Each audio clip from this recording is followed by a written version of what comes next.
Kenapa hati itu jadi ghaflah, lalai, akal pun tak boleh guna?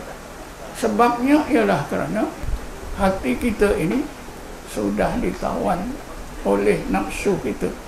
Bila hati kita ditawan oleh nafsu kita, berarti nafsu itu ada pembantu yang sangat hebat, iaitu syaitan. Jadi syaitan bersama-sama nafsu menawan akal kita, hati kita. Sebab itulah ulama menyebutkan wawailun liman kana aqlu asiron li nafsihi.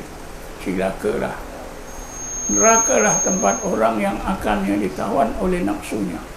Bila akal, hati ditawan oleh nafsu, berarti bukan saja nafsu tapi syaitan. Karena sifat nafsu dan syaitan itu sama. Apakah sifat syaitan? Sifat syaitan, dia suka melakukan yang Allah larang, tak suka melakukan yang Allah suruh.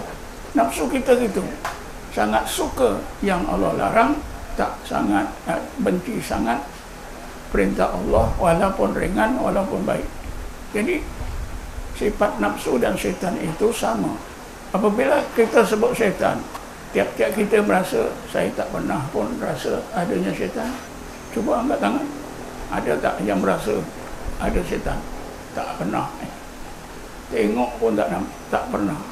Kata guru saya, syaitan itu meresap ke tubuh kita lebih halus daripada kita bernafas, keluar dan masuk. Kita bernafas pun kita tak sedar. Kita sedar bila kita sakit asma. Kalau tidak, kita tak sedar. Begitu juga syaitan, lebih halus lagi. Syaitan sudah menghuni seluruh segenap inci jasmani rohani kita, bersama-sama dengan nafsu kita. Inilah yang menyebabkan nahnu nahudul ma'al khaidin, kami terus berlarut-larut di dalam dosa. Lalu diikuti wa nahnu nukadzibu biyaumiddin, karena itu kami tak percaya, kami mendustakan adanya hari kiamat. Hatta atanal yakin, hingga kami mati. Bila mati barulah sedar. Bila mati Allah sebutkan dalam Quran. Bismillahirrahmanirrahim. Laqad kunta fi ghaflatin min hadha fakashafna anka ghita'aka fabasarukal yawma hadid. Sesungguhnya semasa kamu hidup di dunia, kamu lupa sepenuhnya tentang kebenaran Allah ini. Fakashafna anka ghita'aka, maka sekarang berbagai hijab yang menutupi pandangan roh kamu, kami kasyafkan, kami angkatkan.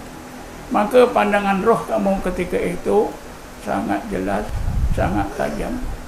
Kamu dapat melihat apa yang sebelumnya kamu tak nampak. Ketika mana Allah kasyafkan? Ketika kita mati. Dengan kematian, maka berbagai hijab yang melindungi, menutupi kebenaran Allah akan dapat dilihat oleh orang yang mati. Tak kiralah yang mati itu tak beragama ke agama apa saja, akan nampak kebenaran. Kadang-kadang sebelum mati Allah sudah bukakan hijab, nampak kebenaran Allah. Sebagaimana yang berlaku pada Fir'aun. Bila Fir'aun tenggelam timbul, sebelum mati Allah bukakan hijab. Seluruh kebenaran yang dibawa oleh Nabi Musa dilihat dengan terang, surga neraka nampak. Ketika itulah Fir'aun sedar nak beriman, meraung-raung, manggil Nabi Musa ingin beriman. Tapi Allah jawab dalam Quran, bukan masanya lagi. Itu bukan masa untuk beriman. Saat atau detik seperti itu tidak berguna lagi. Taubat tidak diterima lagi oleh Allah Subhanahu wa ta'ala. Jadi daripada apa yang saya terangkan tadi, kita perlu menjaga hati kita supaya hati kita ni jangan mati. Dan kita perlu menjaga hati kita jangan dikuasai oleh nafsu dan syaitan. Tapi semuanya ini dalam urusan Allah Subhanahu wa ta'ala. Sebab itulah apa yang pernah Nabi sebutkan, peperangan besar yang sentiasa kita hadapi ialah peperangan yang berlaku dalam diri kita antara nafsu dan iman kita, atau antara nafsu dan hati kita.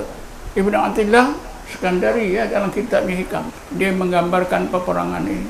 Mungkin kita jarang dengar, tak apalah, untuk keberkatan bulan Ramadan ini saya sebutkan. Kata Ibnu Athaillah dalam kitabnya Hikam, An-nuru jundul qalbi kama anna zulmata jundul nafsi. Cahaya hidayat Allah itu adalah tentera hati, sebagaimana kegelapan itu adalah tentera nafsu. Jadi nafsu dan hati berperang dalam badan kita, masing-masing ada tentera. Tentera hati ialah cahaya hidayat Allah. Tentera nafsu ialah kegelapan. Cahaya dan gelap ini memang sudah kita fahami dalam agama. Bismillahirrahmanirrahim. Allah waliyul ladzina amanu yukhrijuhum minadh-dhulumati ilan nur. Allah adalah Tuhan pelindung, pengurus orang-orang yang beriman, sentiasa mengeluarkan mereka daripada kegelapan kepada cahaya hidayat. Walladzina kafaru, adapun orang-orang yang kafir itu, aula'umut taghut, Tuhan-Tuhan pujaan mereka ialah taghut yang lain daripada Allah. Yukhrijunahum minan nuri ila zulmat, yang sentiasa mengeluarkan mereka daripada cahaya kepada kegelapan. Sebab itu kita perlu hidayat Allah, cahaya hidayat Allah. Ibnu Athaillah dia meneruskan cakap dia, fa iza aradallahu an yansura abdahu amaddahu bi junudil anwar wa qata'anu midada zulmi wal aghyar. Apabila Allah mahu membantu, memberi kemenangan seseorang hambanya, maka Allah akan beri bantuan di dalam hati orang tersebut yang berupa tentera cahaya, bijunudil anwar wa qata'anu midadil zulmi wal aghyar, dan disekat, Allah akan menyekat datangnya pengaruh-pengaruh syaitan, pengaruh-pengaruh yang jahat ke dalam hati.